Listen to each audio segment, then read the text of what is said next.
لا يحب الله الجهر بالسوء من القول إلا من ظلم، وكان الله سميعا عليما. إن تبدوا خيرا أو تخفوه أو تعفو عن سوء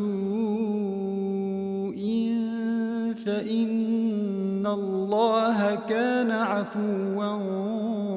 قديرا. إن الذين يكفرون بالله ورسله ويريدون أن يفرقوا بين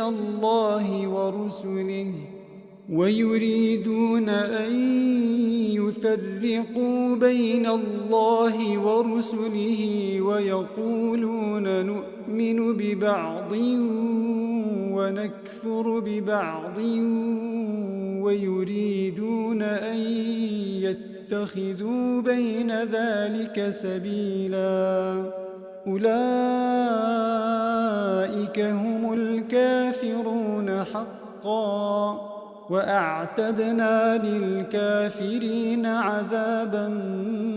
مهينا. والذين آمنوا بالله ورسله ولم يفرقوا بين أحد منهم أولئك سوف يؤتيهم أجورهم، وكان الله غفورا رحيما. يسألك أهل الكتاب أن تنزل عليهم كتابا من السماء، فقد سألوا موسى أكبر من ذلك فقالوا أرنا الله جهرة فأخذتهم الصاعقة بظلمهم ثم اتخذوا العجل من بعد ما جاءتهم البينات فعفونا عن ذلك وآتينا موسى سلطانا مبينا. ورفعنا فوقهم الطور بميثاقهم وقلنا لهم ادخلوا الباب سجدا وقلنا لهم لا تعدوا في السبت وأخذنا منهم ميثاقا غليظا. فبما نقضهم ميثاقهم وكفرهم بآيات الله وقتلهم الأنبياء بغير حق وقولهم قلوبنا غلف بل طبع الله عليها بكفرهم فلا يؤمنون إلا قليلا. وبكفرهم وقولهم على مريم بهتانا عظيما وقولهم إنا قتلنا المسيح عيسى ابن مريم رسول الله وما قتلوه وما صلبوه ولكن شبه لهم وإن الذين اختلفوا فيه لفي شك منه ما لهم به من علم إلا اتباع الظن وما قتلوه يقينا بل رفعه الله إليه وكان الله عزيزا حكيما. وإن من أهل الكتاب إلا ليؤمنن به قبل موته ويوم القيامة يكون عليهم شهيدا. فبظلم من الذين هادوا حرمنا عليهم طيبات أحلت لهم وبصدهم عن سبيل الله كثيرا وأخذهم الربا وقد نهوا عنه وأكلهم أموال الناس بالباطل وأعتدنا للكافرين منهم عذابا أليما لكن الراسخون في العلم منهم والمؤمنون يؤمنون بما أنزل إليك وما أنزل من قبلك والمقيمين الصلاة والمؤتون الزكاة والمؤمنون بالله واليوم الآخر أولئك سنؤتيهم أجرا عظيما إنا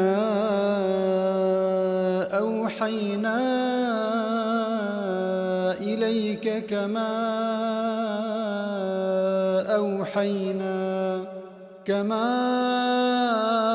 أوحينا إلى نوح والنبيين من بعده وأوحينا إلى إبراهيم وإسماعيل وإسحاق ويعقوب والأسباط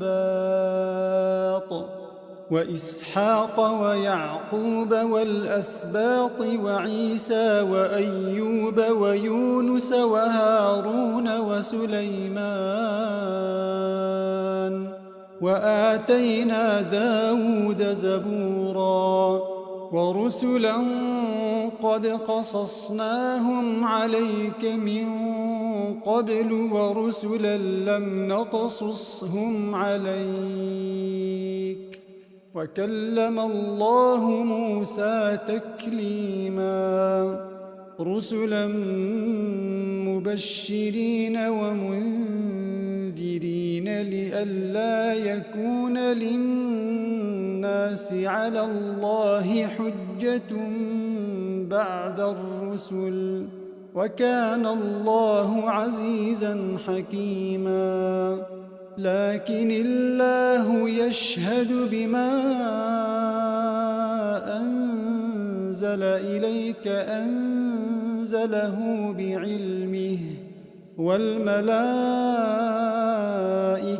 يشهدون وكفى بالله شهيدا إن الذين كفروا وصدوا عن سبيل الله قد ضلوا ضلالا بعيدا إن الذين كفروا وظلموا لم يكن الله ليغفر لهم ولا ليهديهم طريقا إلا طريق جهنم خالدين فيها أبدا وكان ذلك على الله يسيرا يا أيها الناس قد جاءكم الرسول بالحق من ربكم فآمنوا خيرا لكم وإن تكفروا فإن لله ما في السماوات والأرض وكان الله عليما حكيما يا أهل الكتاب لا تغلوا في دينكم ولا تقولوا على الله إلا الحق إنما المسيح عيسى بن مريم رسول الله وكلمته ألقاها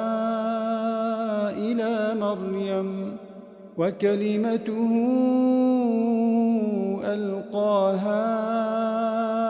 إلى مريم وروح منه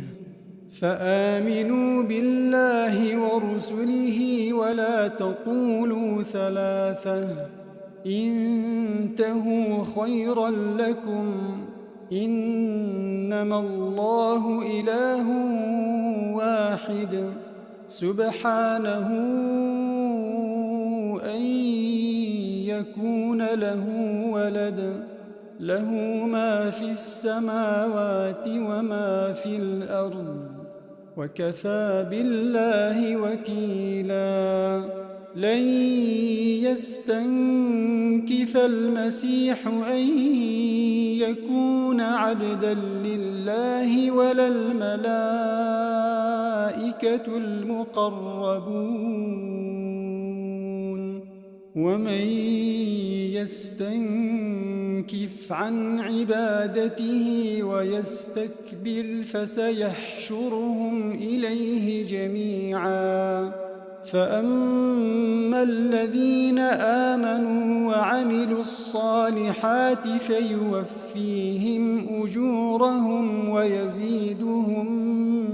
من فضله وأما الذين استنكفوا واستكبروا فيعذبهم عذابا أليما ولا يجدون لهم من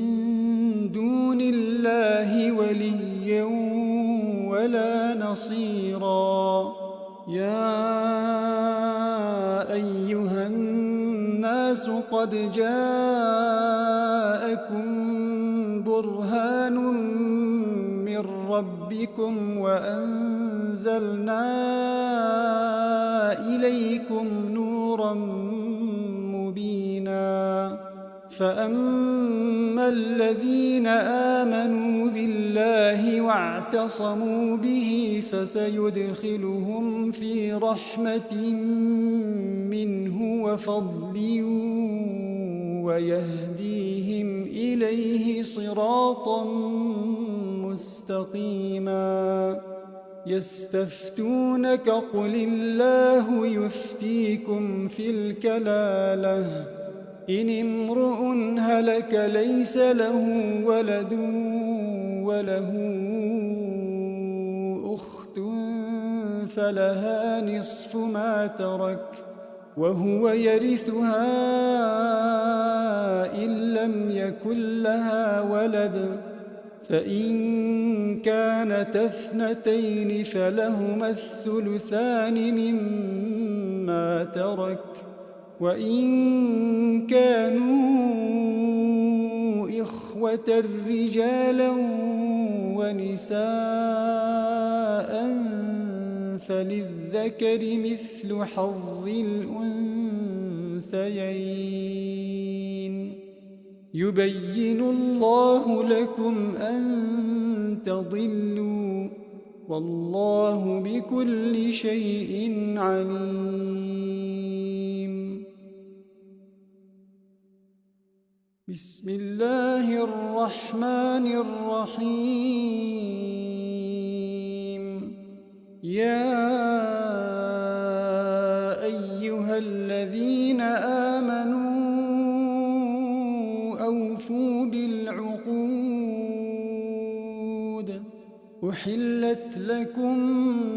بهيمة الأنعام إلا ما يتلى عليكم غير محل الصيد وأنتم حرم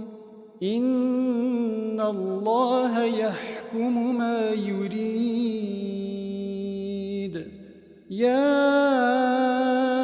أيها الذين آمنوا لا تحلوا شعائر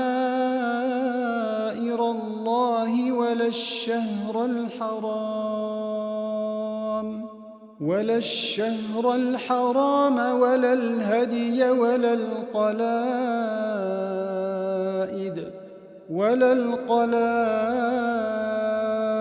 ولا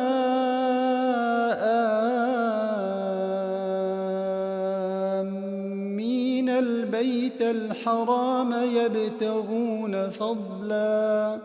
يبتغون فضلا من ربهم ورضوانا وإذا حللتم فاصطادوا ولا يجرمنكم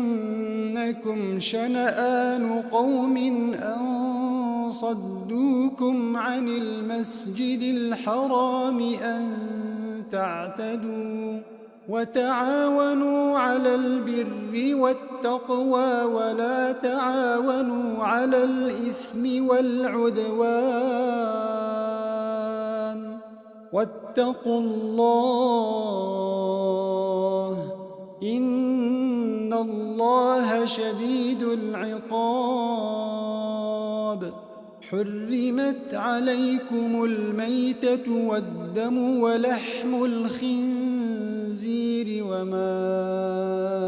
أهل لغير الله به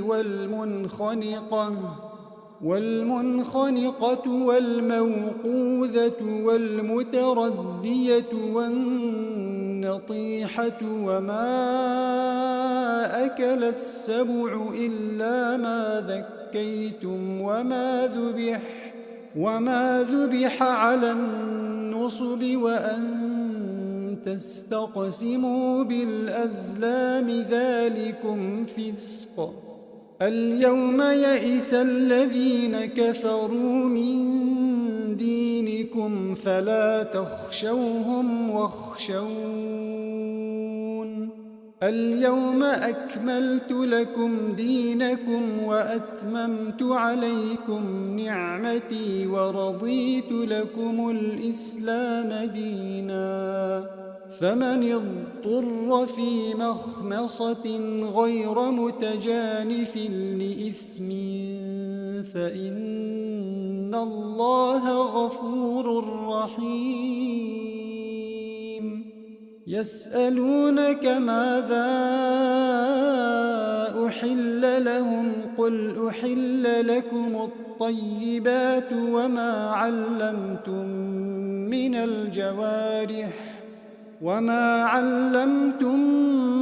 من الجوارح مكلبين تعلمونهن مما علمكم الله فكلوا مما أمسكن عليكم واذكروا اسم الله عليه واتقوا الله إن الله سريع الحساب. اليوم أحل لكم الطيبات وطعام الذين أوتوا الكتاب حل لكم وطعامكم حل لهم والمحصنات من المؤمنات والمحصنات من الذين أوتوا الكتاب من قبلكم إذا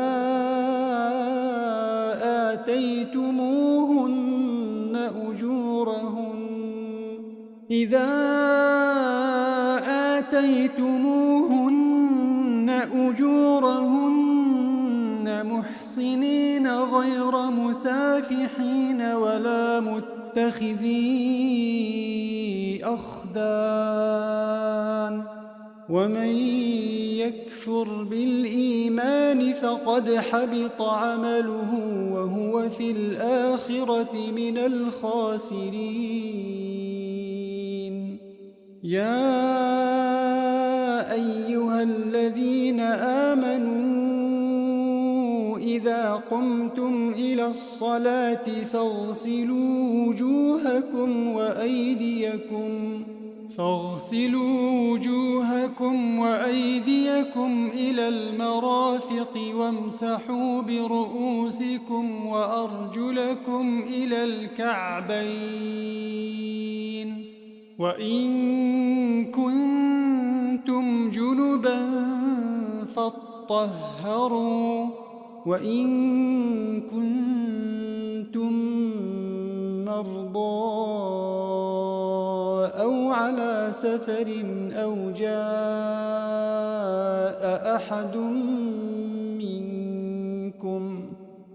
جاء أحد منكم من الغائط أو لامستم النساء فلم تجدوا ماء فتيمموا صعيدا طيبا فامسحوا بوجوهكم وأيديكم منه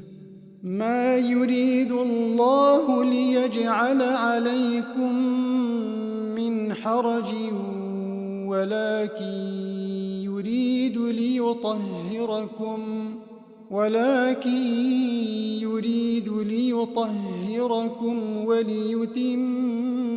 نعمته عليكم لعلكم تشكرون واذكروا نعمة الله عليكم وميثاقه الذي واثقكم به إذ قلتم سمعنا وأطعنا واتقوا الله إن الله عليم بذات الصدور يا أيها الذين آمنوا كونوا قوامين لله شهداء بالقسط ولا يجرمنكم شنآن قوم على ألا تعدلوا اعدلوا هو أقرب للتقوى واتقوا الله إن الله خبير بما تعملون وعد الله الذين آمنوا وعملوا الصالحات لهم مغفرة وأجر عظيم والذين كفروا وكذبوا بآياتنا أولئك أصحاب الجحيم يا أيها الذين آمنوا اذكروا نعمة الله عليكم إذ هم قوم أن يبسطوا إليكم أيديهم فكف أيديهم عنكم واتقوا الله وعلى الله فليتوكل المؤمنون ولقد أخذ الله ميثاق بني إسرائيل وبعثنا منهم 12 نقيبا وقال الله إني معكم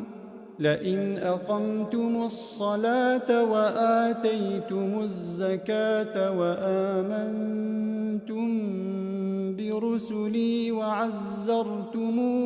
وأقرضتم الله قرضا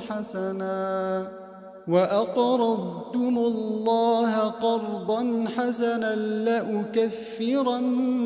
عنكم سيئاتكم ولأدخلنكم جنات تجري من تحتها الأنهار فمن كفر بعد ذلك منكم فقد ضل سواء السبيل فبما نقضهم ميثاقهم لعناهم وجعلنا قلوبهم قاسية يحرفون الكلم عن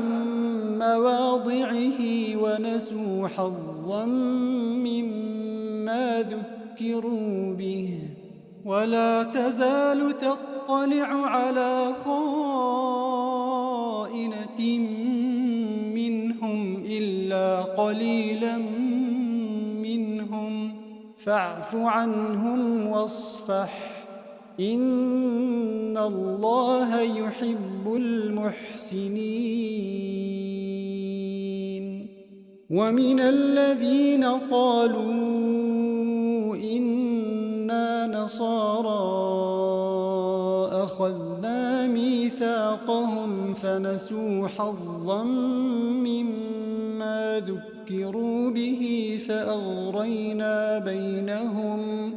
فأغرينا بينهم العداوة والبغضاء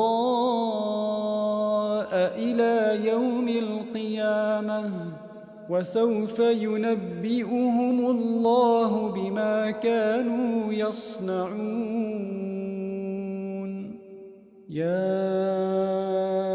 أهل الكتاب قد جاءكم رسولنا يبين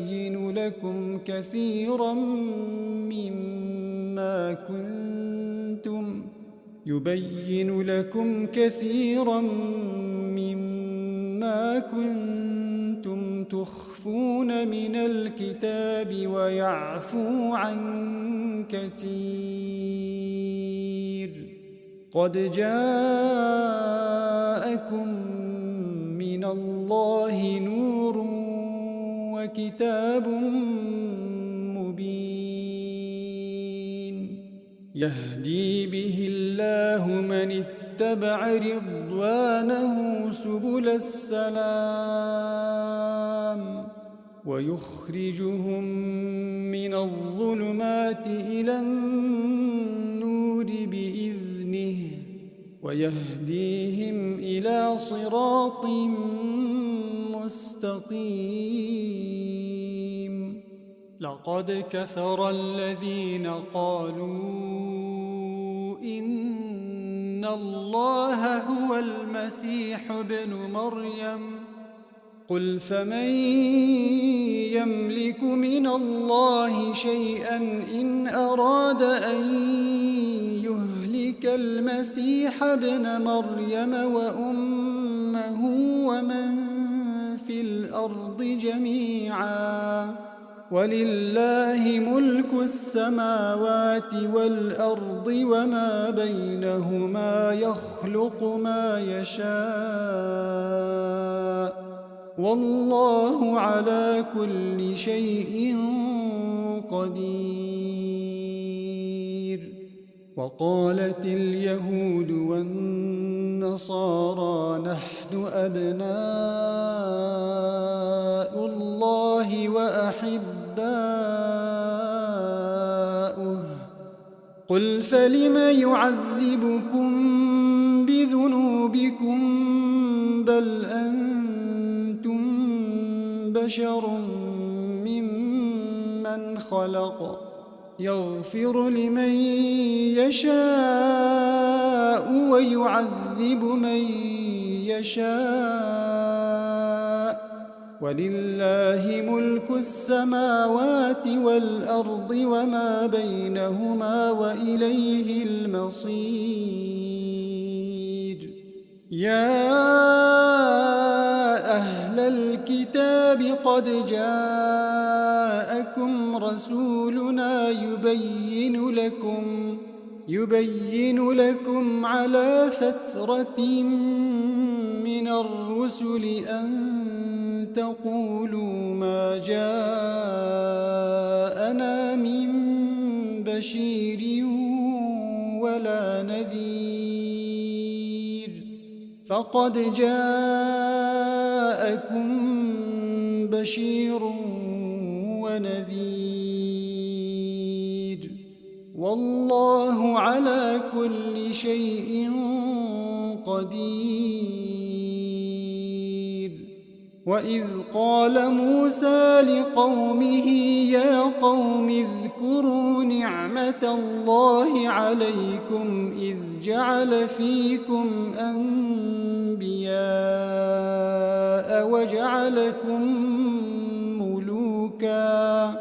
وجعلكم ملوكا وآتاكم ما لم يؤت أحدا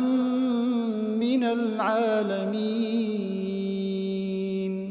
يا قوم ادخلوا الأرض المقدسة التي كتب الله لكم ولا ترتدوا على أدباركم فتنقلبوا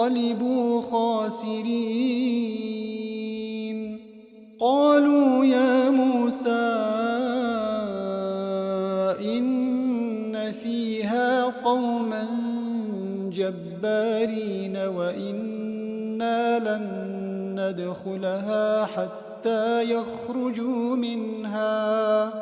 فإن يخرجوا منها فإنا داخلون قال رجلان من الذين يخافون أنعم الله عليهم ادخلوا عليهم الباب فإذا دخلتموه فإنكم غالبون وعلى الله فتوكلوا إن كنتم مؤمنين قالوا يا موسى إنا لن ندخلها أبدا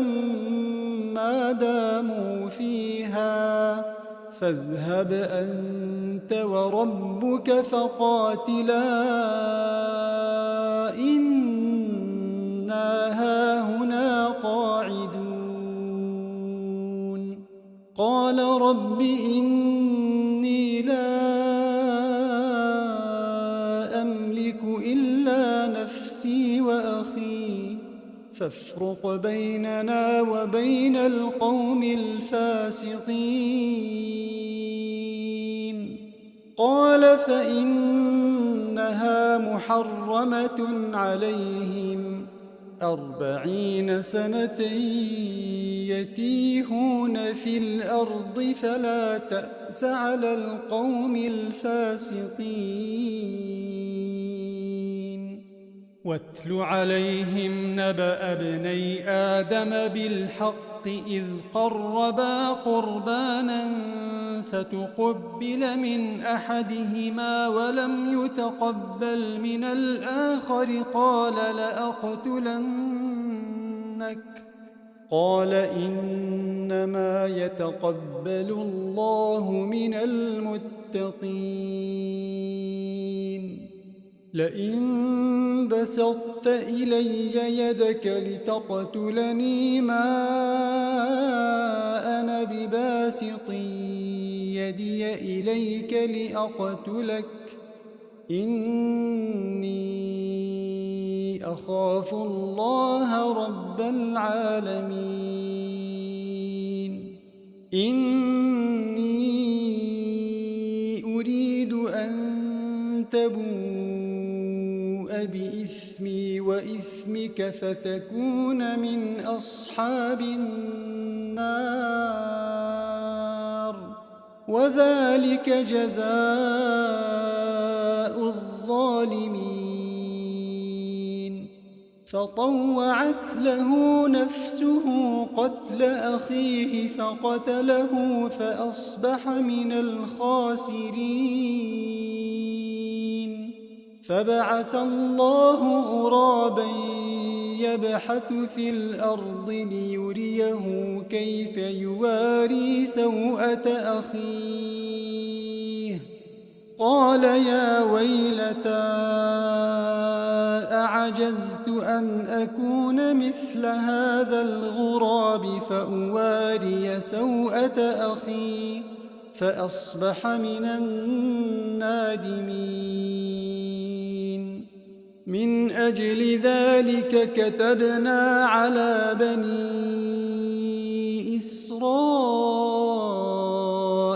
أنه من قتل نفسا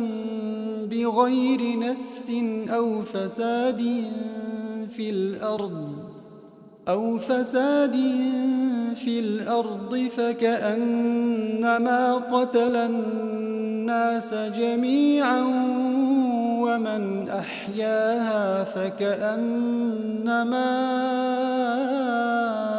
أحيا الناس جميعا ولقد جاءتهم رسلنا بالبينات ثم إن كثيرا منهم بعد ذلك في الأرض لمسرفون إنما جزاء الذين يحاربون الله ورسوله ويسعون في الأرض فسادا أن يقتلوا أو يصلبوا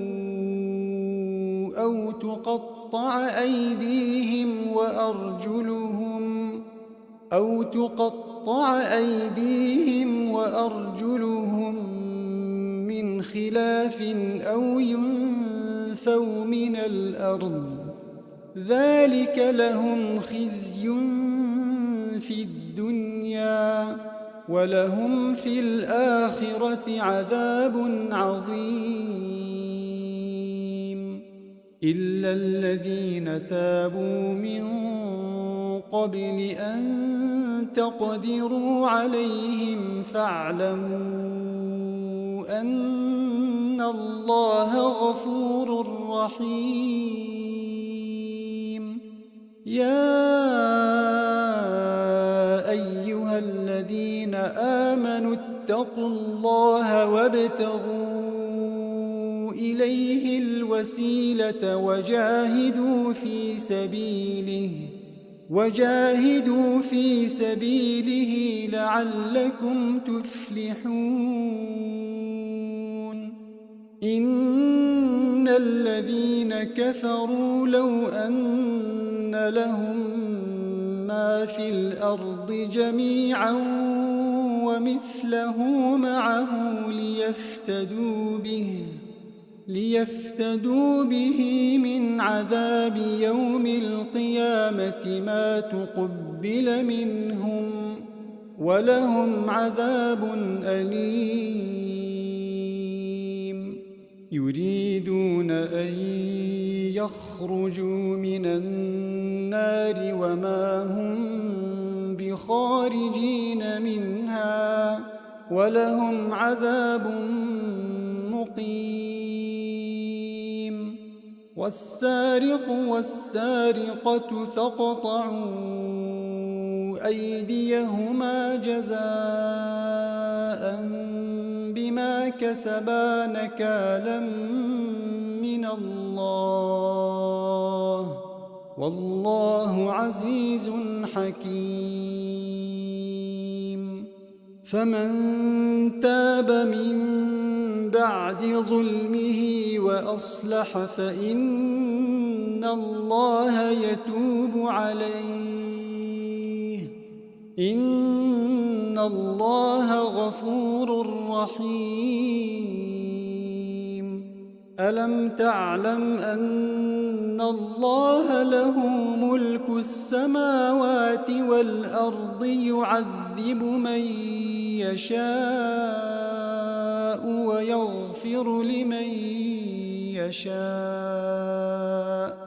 والله على كل شيء قدير يا أيها الرسول لا يحزنك الذين يسارعون في الكفر من الذين قالوا آمنا بأفواههم ولم تؤمن قلوبهم. ومن الذين هادوا سماعون للكذب سماعون لقوم آخرين لم يأتوك يحرفون الكلم من بعد مواضعه يقولون إن أوتيتم هذا فخذوه وإن لم تؤتوه فاحذروا ومن يرد الله فتنته فلن تملك له من الله شيئا. أولئك الذين لم يرد الله أن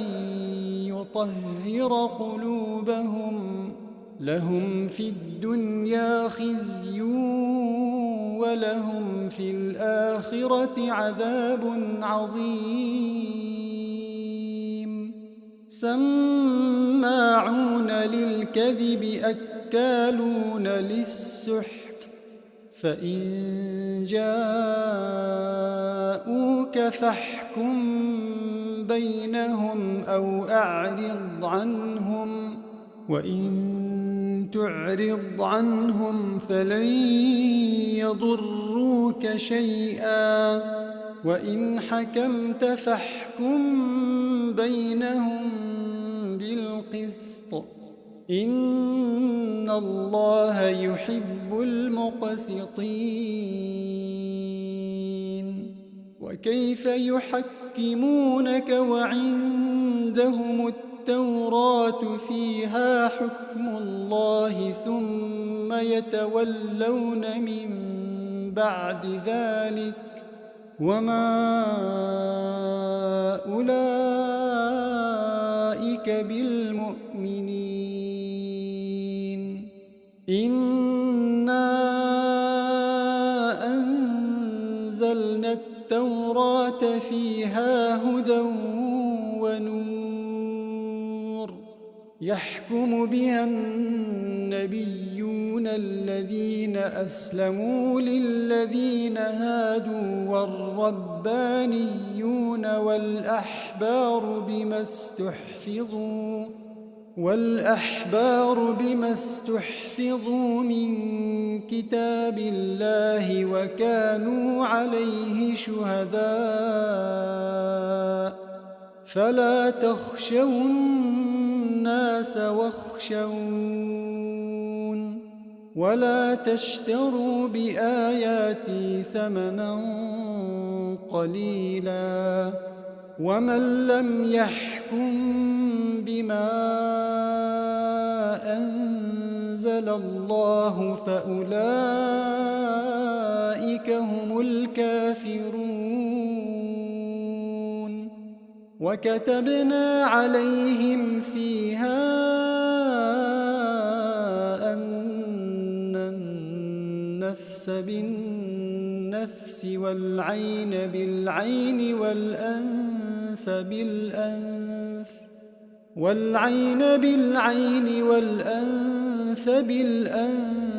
والأذن بالأذن والسن بالسن والجروح قصاص فمن تصدق به فهو كفارة له ومن لم يحكم بما أنزل الله فأولئك هم الظالمون. وقفينا على آثارهم بعيسى ابن مريم مصدقا لما بين يديه من التوراة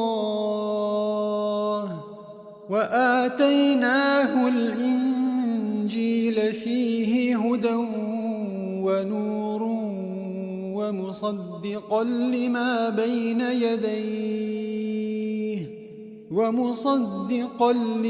بين يديه من التوراة وهدى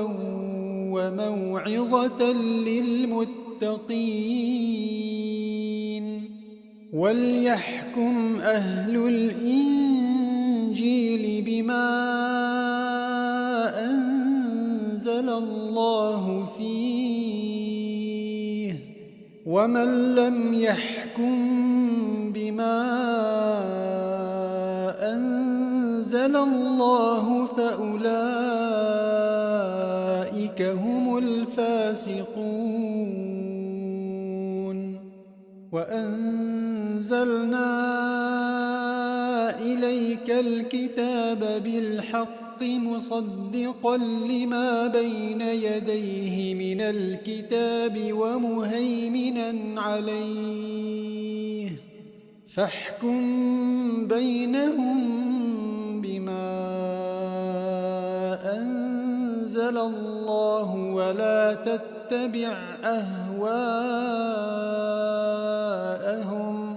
ولا تتبع أهواءهم عما جاءك من الحق لكل جعلنا منكم شرعة ومنهاجا ولو شاء الله لجعلكم أمة واحدة ولكن ليبلوكم فيما آتاكم فاستبقوا الخيرات إلى الله مرجعكم جميعا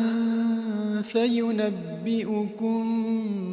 بما كنتم فيه تختلفون وأن احكم بينهم بما أنزل الله ولا تتبع أهواءهم واحذرهم أن يفتنوك عن بعض ما أنزل الله إليك فإن تولوا فاعلم أنما يريد الله أن يصيبهم ببعض ذنوبهم وإن كثيرا من الناس لفاسقون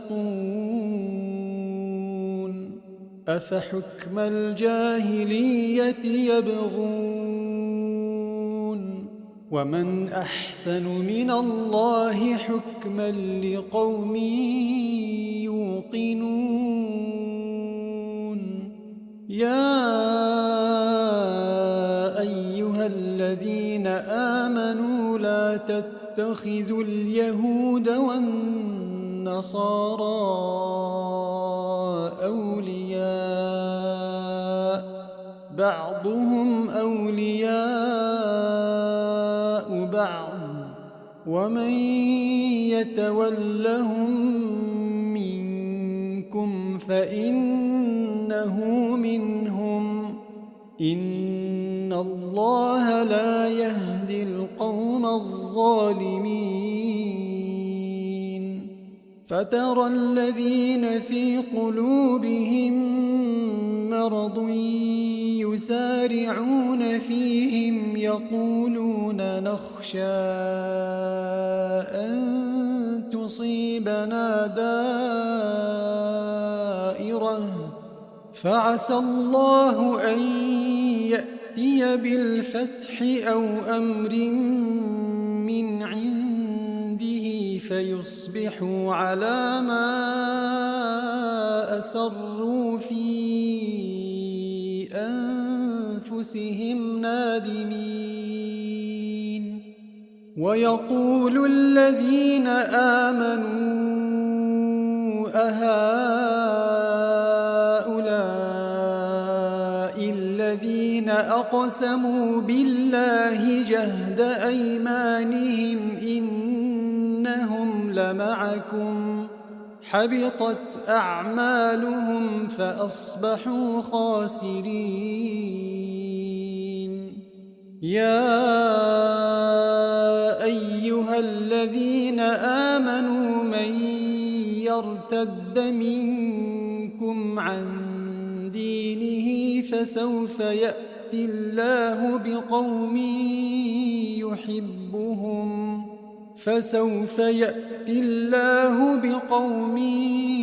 يحبهم ويحبونه أذلة على المؤمنين أعزة على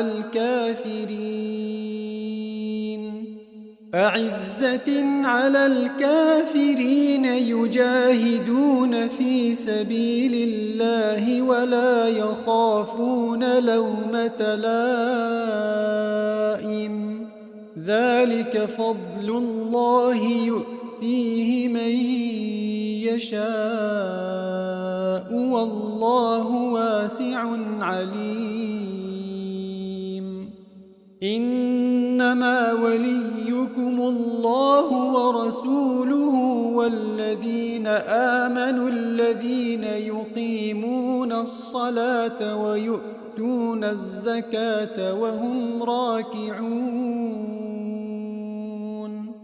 ومن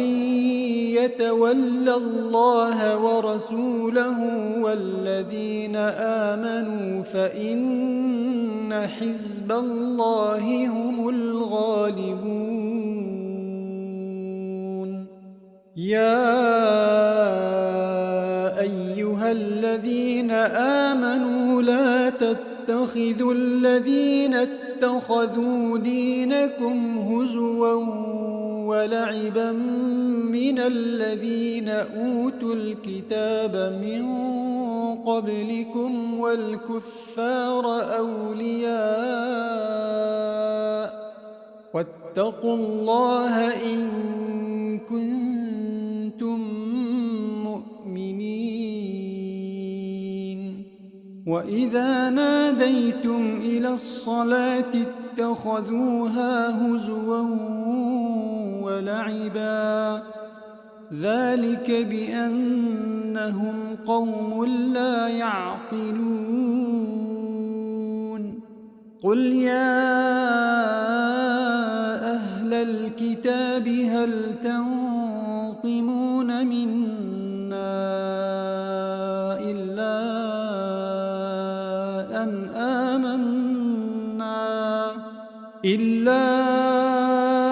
أن آمنا بالله وما أنزل إلينا وما أنزل من قبل وأن أكثركم فاسقون. قل هل أنبئكم بشر من ذلك مثوبة عند الله من لعنه الله وغضب عليه وجعل منهم القردة والخنازير وعبد الطاغوت أولئك شر مكانا وأضل عن سواء السبيل. وإذا جاءوكم قالوا آمنا وقد دخلوا بالكفر وهم قد خرجوا به والله أعلم بما كانوا يكتمون. وترى كثيرا منهم يسارعون في الإثم والعدوان وأكلهم السحت لبئس ما كانوا يعملون. لولا ينهاهم الربانيون والأحبار عن قولهم الإثم وأكلهم السحت لبئس ما كانوا يصنعون. وقالت اليهود يد الله مغلولة غلت أيديهم ولعنوا بما قالوا بل يداه مبسوطتان ينفق كيف يشاء وليزيدن كثيرا منهم ما أنزل إليك من ربك طغيانا وكفرا وألقينا بينهم العداوة والبغضاء إلى يوم القيامة كلما أوقدوا نارا للحرب أطفأها الله ويسعون في الأرض فسادا والله لا يحب المفسدين ولو أن أهل الكتاب آمنوا واتقوا لكفرنا عنهم سيئاتهم ولأدخلناهم جنات النعيم ولو أنهم أقاموا التوراة والإنجيل وما أنزل إليهم من ربهم لأكلوا من فوقهم ومن تحت أرجلهم منهم أمة مقتصدة وكثير منهم ساء ما يعملون يا أيها الرسول بلغ ما أنزل إليك من ربك وإن لم تفعل فما بلغت رسالته والله يعصمك من الناس إن الله لا يهدي القوم الكافرين قل يا أهل الكتاب لستم على شيء حتى تقيموا التوراة والإنجيل وما أنزل إليكم من ربكم وليزيدن كثيرا منهم ما أنزل إليك من ربك طغيانا وكفرا فلا تأس على القوم الكافرين إن الذين آمنوا والذين هادوا والصابئون والنصارى من آمن